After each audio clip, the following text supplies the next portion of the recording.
자, 여러분 안녕하십니까? 에버레스트입니다. 오늘은요, 아까 쇼츠 버전으로 해서 동영상을 좀 하나 올렸었죠. 인스타도 올리고 유튜브 쇼츠도 해서 올렸는데 아무래도 좀 디테일한 방송이 있어야 되겠죠. 그래서 따로 하나 예전처럼 정규 방송을 제작을 하고 있습니다. 그래서 오늘 진짜 간만에 한 2년 만에 정규 방송을 하는 것 같은데 한번 천천히 한번 가보시자고요. 예. 당연히 감은 많이 잃었겠죠. 예. 일단 평면도인데 평면도로 봤을 때는 괜찮은 것 같아요. 딱 봐도 글쎄 거의 다 판상형인 것 같고 타워형이 있는 것 같지는 않아 보입니다. 일단은 전 아직 평면도를 정식으로 보지는 못했거든요. 근데 공고 일자가 12일로에서 나와 있고 청약이 22일로에서 나와 있습니다. 그러고 보니까 평면도가 어딘가 있긴 있을 것 같습니다. 근데 아직 홈페이지에는 나와 있지 않습니다. 자, 9월 달 거 달력을 보면은 이제 요번에 돌아오는 12일 날 금요일 날 그때 공고문이 나온다고 합니다. 아마 장애특공이라든지 뭐 기관 추천이라든지 이런 데서는 당연히 이제 평면도랑 분양가가 다 나와 있을 거예요. 예, 그걸 봐야지 청약을 할 수가 있으니까. 자, 그리고 이제 좀 더 보자고요.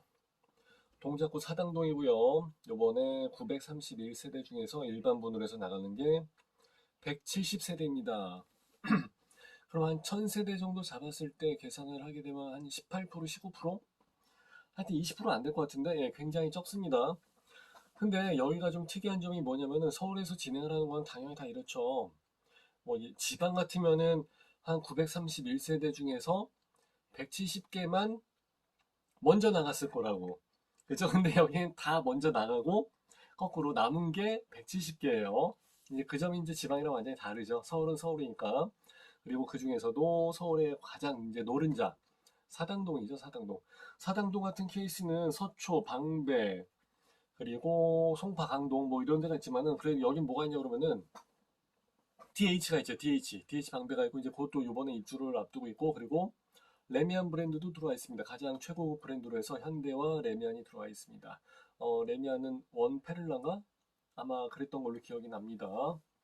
자, 그렇기 때문에 방배도 굉장히 노른자 땅이죠. 그럼에도 불구하고 다른 데는 지금 뭐 80 몇 억 뭐 이렇게 가고 있는데 열 같은 케이스는 지금 돌아가는 건 시세가 거의 한 22억, 24억 정도에서 25억 정도까지 해서 왔다 갔다 하는 걸로 이야기를 하고 있더라고요. 근데 그렇게 따지면 여기 사실 굉장히 저평가가 되고 있는 지역이죠. 타입을 보시게 되면은 사사 타입이 있습니다. 사사나 사구나 뭐 거의 그게 그건데 사사 타입이 한 35개 있고 사구 타입이 한 81개 있고 5984 그 사이에 74가 있고 그러니까 5984 얘네들은 거의 다 나갔네. 그러니까 서울 같은 케이스는 일단 59 타입이 인기가 많고 그리고 이제 84 전에 중간에 이제 끼임 평면도도 상당히 인기가 많죠. 그러다 보니까 5974가 가장 많이 나가 있고 서울이다 보니까 84까지 건드리기가 쉽지는 않았을 것 같습니다. 그래서 84는 5974에 비해서 좀 더 많이 남아있는 상황입니다. 지방 같은 경우는 84가 막내 노릇을 할 때도 있는데 여기서는 84가 대장 노릇을 하고 있어요. 그게 좀 많이 다른 점이죠. 자, 아까 이제 그 얘기를 잠깐 하려다 말았는데 여기 같은 케이스는 그 사당동 사당 3동의 지주택입니다. 지주택. 아시죠? 지주택. 그죠? 원수한테 추천한다는 그 지주택. 예, 맞아요. 그래서 제가 그때도 이 얘기 많이 했지 않습니까? 지주택도 지주택 나름입니다. 서울이 있고 지방이 있고 어디 중심부에 있고 없고에 따라서 완전히 다 얘기가 다릅니다라고 해서 이 이야기를 했던 기억이 납니다. 그럼에도 불구하고 선생님 뭐 좋은 거 있으면 소개시켜 주세요. 그래서 지주택 얘기하잖아요. 난리 납니다. 완전 사기꾼인 줄 알아, 사기친 줄 알아요. 예. 교수님이 나한테 지주택을 막 추천을 했어. 막 이렇게 울고불고 난리가 나는 경우도 많이 있습니다. 근데 또 지주택 많은 것도 없고 사실 예. 또 분양권 많은 것도 없고 여기 뭐 하기에 따라 다 다르지, 그죠? 예. 그래서 좀 정확하게 볼 수 있는 그런 눈이 있었으면은 좀 좋을 것 같아요. 자, 그리고 이제 용적률이 나와 있습니다. 269% 그러면 한 270%짜리 땅이었을 거라는 얘기죠. 그러다 보니까 그냥 아파트 2.4m 층고 기준으로 했을 때 한 11층, 아니, 11개 동으로 해서 25층까지는 올라간다는 얘기입니다. 그러니까 생각보다 막 그렇게 막 높은 아파트는 아니에요. 자, 건폐율이 28%. 이거는 조금, 야, 아쉽다. 이거는 아쉬운 게 아니라 좀 문제가 있는 거 아닌가 싶기도 합니다.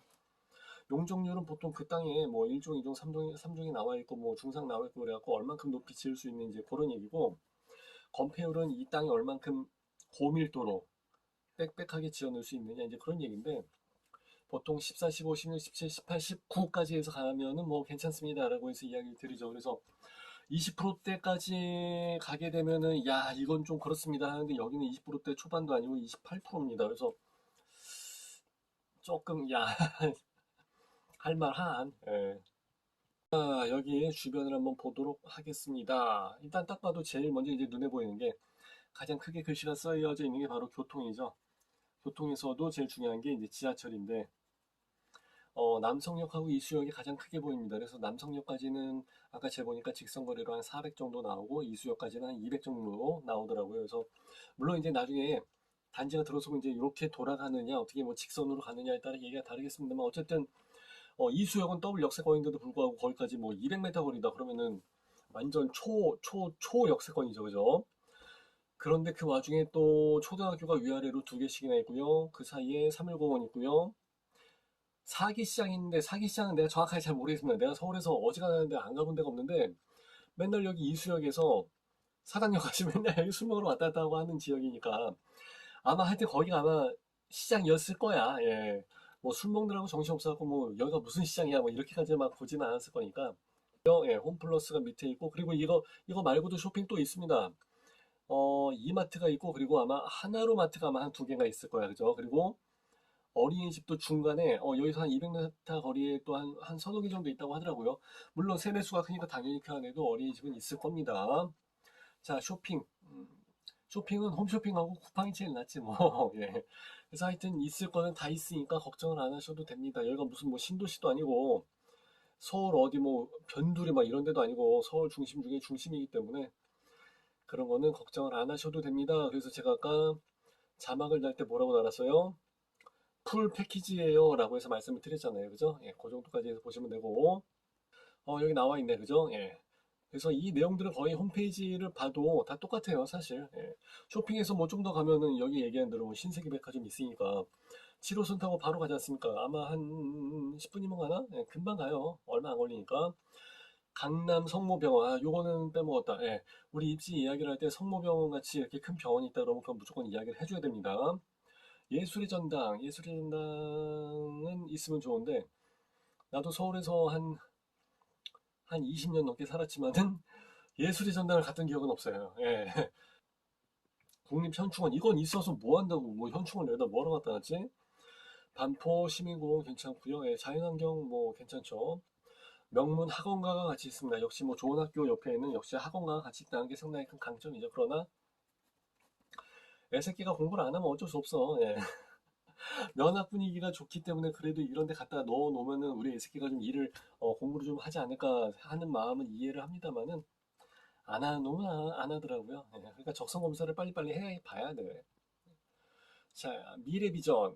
뭐 내방역 어쩌고저쩌고 해서 나와 있고 서리풀 복합 나와 있는데 이런 거 없어도 어차피 이 지역 자체는 무조건 올라갑니다. 이런 거 안 해도 돼요. 괜찮습니다. 전혀 상관이 없어요. 이것 때문에 올라가는 거 아니야. 그죠? 이런 내용 어디 가나 거의 다 똑같습니다. 왜냐면은 홈페이지 내에서도 입지 분석을 할 때 이 페이지가 한번 나오고 그리고 뭐 프리미엄 할 때도 이게 또 한번 다시 언급이 됩니다. 그래서 거의 똑같은 내용들이 나와 있으니까 참고하시면 되고요.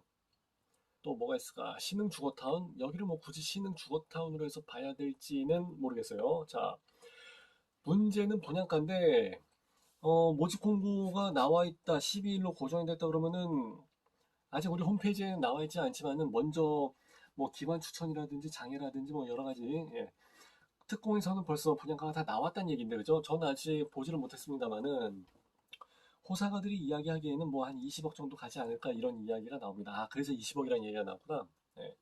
근데 주변의 시세를 보시게 되면은 방배 DH 방배 뭐 이런 거가 한 34평이에 뭐 아까 얘기한 대로 24억 뭐 20억 뭐 25억도 가고 하니까 그러면 시세 차익이 좀 나오죠. 네, 게다가 서울인데 뭐 더 따질 거 있나 그죠? 청약통장은 진짜 이런 데 써야죠. 그렇게 큰 시세 차익은 아니지만 어쨌든 간에 시세보다 좀 더 저렴하게 최신형 아파트가 나온다. 그러면 청약을 망설일 이유가 없죠. 그러면 여기도 아마 청약 경쟁률이 제법 나오지 않을까. 만점은 요번에도 만점 나올 것 같아요. 그리고 아마 잘하면 80점대 이상도 나올 것 같고 70점대 후반으로도 기대를 예상을 좀 해봐야 되지 않을까 그렇게 생각합니다. 자 이렇게 해서 오늘 방송 간단하게 마무리하고요. 아직은 평면도가 나와 있지 않기 때문에 좀 짧게 끝나는 감이 없잖아 있긴 합니다. 그래서 평면도가 나오게 되면 또 제가 전문이 또 평면도 분석이기 때문에 그때 여러분하고 이제 파트 2, 2부에서 다시 언급을 할 수 있으면 좋겠습니다. 아무쪼록 이제 간만에 방송을 하니까 저도 감회가 상당히 새롭습니다. 감이 옛날 같진 않죠. 예, 많이 이제 감 잃었지. 예. 그래도 아무쪼록 여러분들 좀 참고하시는데 좋은 자료가 되고 도움이 됐으면 좋겠고요. 자주 좀 뵐 수 있으면 좋겠습니다. 이렇게 해서 오늘 방송 마무리하는 걸로 하고요. 여러분들 주말 잘 보내셨기를 바랍니다. 감사합니다. 마무리할게요. 빠이빠이.